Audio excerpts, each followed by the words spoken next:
Moi! Me ollaan Systuli Knits, mä oon Katarina ja vieressä on mun vaimo. Aino. Moi!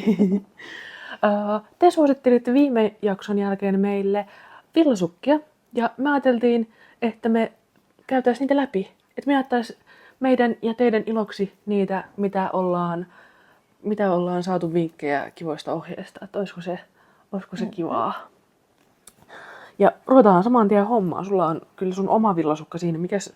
Tämä on vantus. Ai, anteeksi, oli vantus. Väärä konsepti. Mutta se voisi olla sukka. No se voisi olla.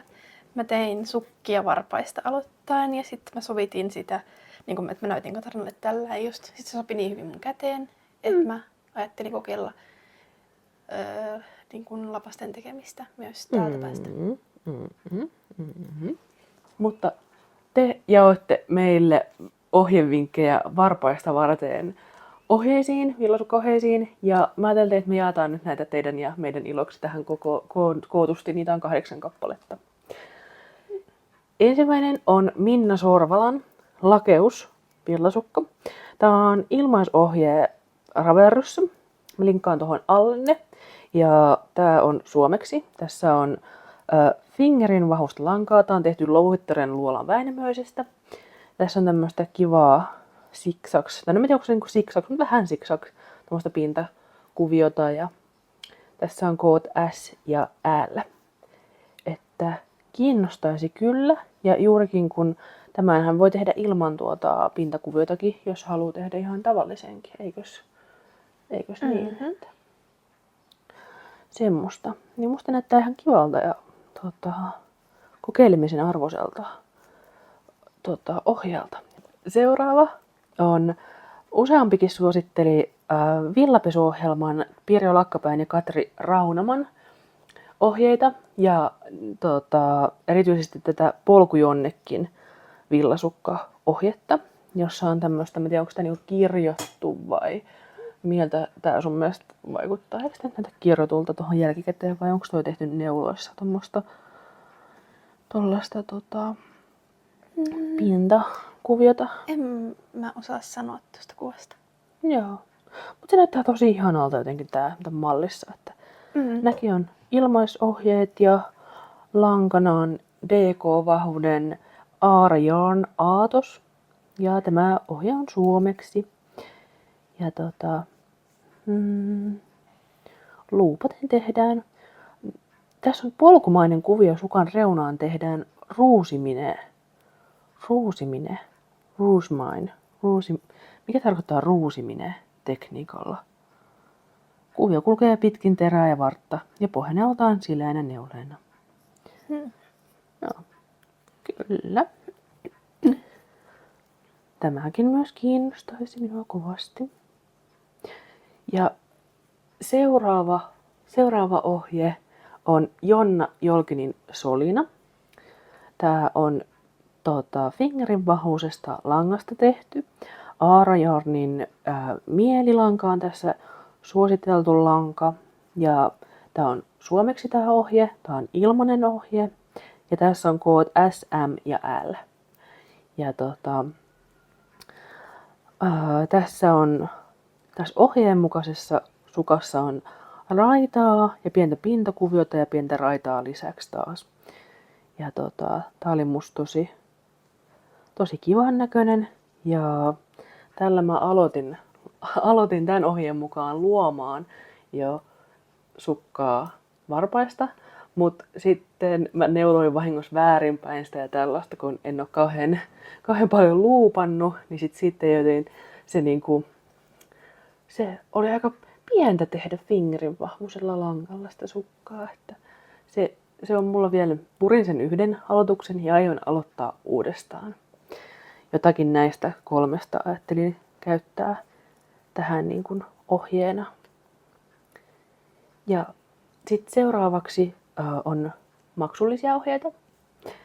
Yksi ohje, jota suositeltiin, oli tällainen Minsko Knitsin neulojen karkkikaupassa oleva tämmöinen ohje kuin sopiva sukkaohje. Tämä maksaa 5 € ja tässä on valmiina koot 36, 38, 40 ja 42 sekä ohje omien jalan mittojen mukaan valmistettavaan sukkapariin. Tästä mä en löytänyt, että mille lankavahvuudelle tämä olisi suunniteltu, mutta tässä on ehdottomasti plussana tämä, että sopivasukat voi neuloa paljasjalkailun mukaan muotoilulla tai normaalilla kärjellä. Mua kiinnostaa semmoinen, niin kuin, miten se, että se menee tavallaan sen jalan muotoisesti eri tavalla, jotenkin leveämmin se kärki. Eikö puhuttu vähän siitä, että sä kerrot, että sä oot nähnyt sellaisia ja mä en ole nähnyt sellaisia koskaan, niin on kiinnostava juttu. Ja sitten seuraava ohje on Meiju Kallion suunnittelema hietikkosukat. Tää löytyy meillä kotona verkkokaupasta ja tää on 4,90 hintainen. Tässä lankana on Vuonuo Wilhelmi, joka on muistaakseni Fingerin vahvusta lankaa. Ja onko se Fingerin? On se. On se varmaan. On se. Aloit tuijottamaan, että mitä. Joo. Tässä Meiju Kallion hietikkosukassa on aivan ihana kaunis tommonen pieni palmikko, joka menee tuossa sukan, onko toi nyt päällä vai sivussa, mä en tiedä oikein miten, meneekö se molemmin puolin virssiin, se varmaan menee molemmin puolin. Ja tää on tehty 2,5 pyöräpuikolla ja tehdään 2 sukkaa yhtä aikaa. Joo, kyllä. Toi tuntuu vähän haastavalta, jos siinä on myös palmikkoa ja sit se on niinku varpaista varten ja sit se on pientä. Mutta todella kaunis sukka, tosi kaunis. Joo, kyllä. Sitten yksi ohje, johon saimme suosituksen, on Riikka Pirnes nimisen suunnittelijan ilosukka. Tää on suunniteltu DK-vahvuiselle langalle. Tää on Ravelryssä ja tää maksaa 5,60 pyöristettynä. Tässä on käytetty Lucky Omen Yarnsin Merino DK-sukkalankaa. Ja tässä on tämmöstä niin kuin, joustinta tässä niin kuin jalan päälliosassa. Että se jatkuu tavallaan siitä resorista sit sinne kärkikavennuksiin asti. Tai kärkikavennuksista resorin asti. Itse asiassa, joo, kyllä. Kyllä, joo. Ja musta näyttää tosi kivalta silleen, tosi niin kuin yksinkertaiselta toi niin kuin, ja sieltä tommonen kiva juju siinä. Joo. Ja sitten seuraava ohje on Annina Juutin Caramel Fox Socks. Tää on myös Ravelryssä, maksaa 6,20 ja tää on tehty Fingerin vahvuiselle langalle. Tässä on suositeltuna lankana Get Yarnsin Everyday Sock Merino. Ja tässä on todella kaunis tällainen pintakuviointi koko ton niin kuin, jalan mitalta. Että tää on musta tosi kaunis. Näyttää vähän haastavalta, mutta ihan älyttömän kauniilta. Ja tässä on 3 kokoa. Musta tuntuu, että mä en nyt ihan välttämättä ole muistanut sanoa kaikkia asioita, mitä tässä nyt on tullut. Onko sanonut samoja asioita kaikista samoista sukista? No. No. Niin näkee sitten sieltä ne tiedot. Niin, totta. Joo. Ja sit yksi suositeltu oli Leeni Hoimelan Shimo Socks. Ja tässä, tää on englanniksi. Mä en tiedä, että onkohan tätä jossain suomeksi. Vois kuvitella, koska mun mielestä Leeni Hoimela tekee suomeksikin ohjeita, eikö teekin? Että voisin kuvitella, että tätä olisi myös jossakin suomeksi, mutta ehkä mä nyt löysin vaan tämän englanninkielisen version tästä Shimo-sokista. Tää Leeni Hoimelan Shimo Socks on maksullinen ohje. Tää on 7,30 Ravelryssä, tosiaan englanniksi. Tästä on koko M ja sitten pituus säädettävissä. Tässä on tämmöistä tosi kaunista ja jotenkin muhkean tuntusta. Tää on muuten sport-vahvusta Tukuvuul-sokille suunniteltua. Muhkean olosta tämmöistä, miksi sanois, on tämmöistä niin kuin palleroa ja Ihan kun siinä olisi jotain kukkia tai tommosia niinku marjoja tai tällaisia. Musta se on jotenkin ihan kiva. Kyllä. Tässä taisi olla nyt nämä 8. Toivottavasti mä nyt muistin oikein, koska mä oon aivan liian innoissani, että mä oon mennyt tosi niinku höpöttäen vaan silleen. Mulla on tässä iPadilla nämä ohjeet auki. Mitä ajatuksia sulla heräsi näistä? Oliko kiinnostavia ohjeita, mitkä kiinnostaisi sua itseesi näistä? Että oli pintakuvioa ja palmikkoa ja... Joo, mua ehkä kiinnostaa tällä hetkellä just tommoset pintakuviot ja palmikot Joo. sukissa. Ja myös haluaisin tehdä villapaidan. Niin. Sähän mietit sitä, että jos saisit tehty semmoisen pitkän paksun villamekon palmikoilla. Joo. No kyllä kiinnostaa. Mä kokosin tähän vielä lisäksi itselle kiinnostavia myös niin kuin varresta varpaisiin aloitettavia malleja pari. Ja mua kiinnostaisi kuulla, että mitä mieltä te olette näistä teidän suosittelemista ohjeista ja mitä mieltä te olette näistä, mitä mä nyt kokoisin myös niin kuin varresta varpaisiin perinteisellä tavalla tehdystä. Tai voiko sitä sanoa perinteisellä tavalla? Kai se on perinteisellä tavalla, koska varpaista aloittaen tuntuu, että se on aika uusi juttu. Tai että en ole kuullut semmoista kauheasti. Otamme lisää kyllä ehdottomasti suosituksia vastaan, että kiinnostaa eri jutut ja nyt on tämmöistä sukkainnostusta ilmassa. Etsin sitä oikeaa. Mut mulle yhdet lempisukat, mitä mä oon katsellut vähän sillä silmällä jo vähän pitkään, on Maria Kostamovaaran aunisukat. Hän on tehnyt siitä semmoiset versiot, hän on tehnyt näistä aunisukista fingering sekä muistaakseni DK-vahvuiset. Kyllä, DK-vahvuiset versiot. Ja DK on Vuonoen Pentti sukkalangalle. Ja fingering on esimerkiksi Arvettaa tai John Arbon Textiles Ex Mursok tai Vuonoen Vilhelmi. Ja nämä molemmat on Ravelryssä maksullisia ohjeita. Ne on melkein 5 euroa, pari senttiä alle 5 euron. Ja niissä on musta tosi kaunista, että niissä on, samoin kuin siinä mimmipaidassa, ehkä mä siitä niin siinä mimmipaidassakin on ne nypyt siinä kaulalla, niin tässä on sitten siinä niin kuin varressa ne nypyt. Ja musta se on tosi niin kuin viehättävää, että siinä jatkuu sitten vielä toi tavallaan joustinta sitten kerroksittain tolleen kierrettynä alemmas. Ja nämä molemmat ohjeet on suomeksi ja englanniksi, ja näissä on S, M ja L-koot.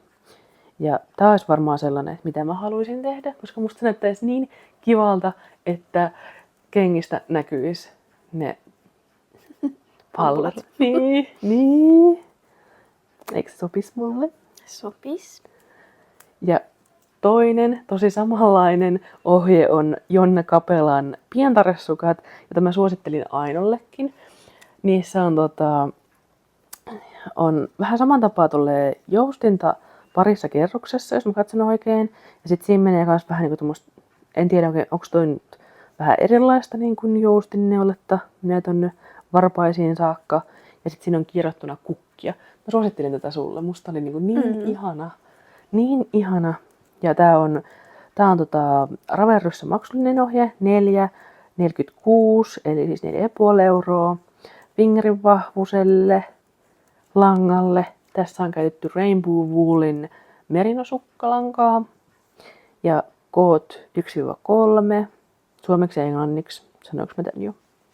Niin tää olisi kyllä semmonen ihana, että olisi niitä ihania kukkia siinä. Nähtävästi tällaiset niin nämä pienet yksityiskohdat niissä sukkien varsissa niin kiinnostaa.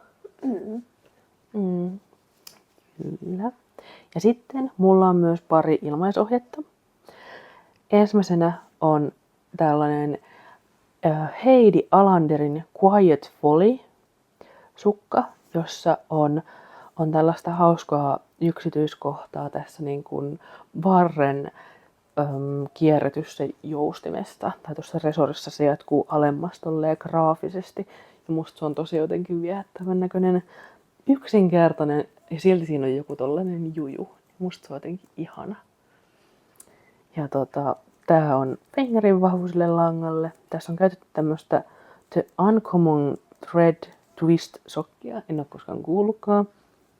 Ja tää ohje on suomeksi ja englanniksi. Ja koosta tässä oli sen verran, että voi niin kun työstää pienemmäksi tai suuremmaksi sukkia lankaa vaihtamalla tai puikkokokoa vaihtamalla ja tiheyttä vaihtamalla. Ja sitten tämä täytyy nyt Ainollekin näyttää tällainen, erityisesti kun nyt sanoit tästä palmikkoasiasta, niin ilmainen ohje Ravelryssä on tämmöinen Mimosa Wallenbergin suunnittelema Amelia valepalmikkosukat. Nämä on musta tosi hienot. Nämäkin. Tää on suunniteltu Novita Nallelle. Tässä on DK-vahvusta. Tässä on, tää on suomeksi. Tässä on koot 37-42. Ja tässä on musta tosi kaunis tää palmikko. Tai valepalmikko. Et tosi hieno. Ja sit ekstra bonupsina on banaanisukat. Mä haluaisin tehdä banaanisukat, koska sit mä välttyisin kantapäältä. Ootteko te tehnyt banaanisukkia? Mua kiinnostaisi tosi paljon, koska nehän oli jossain kohtaa silleen, että monet teki niitä.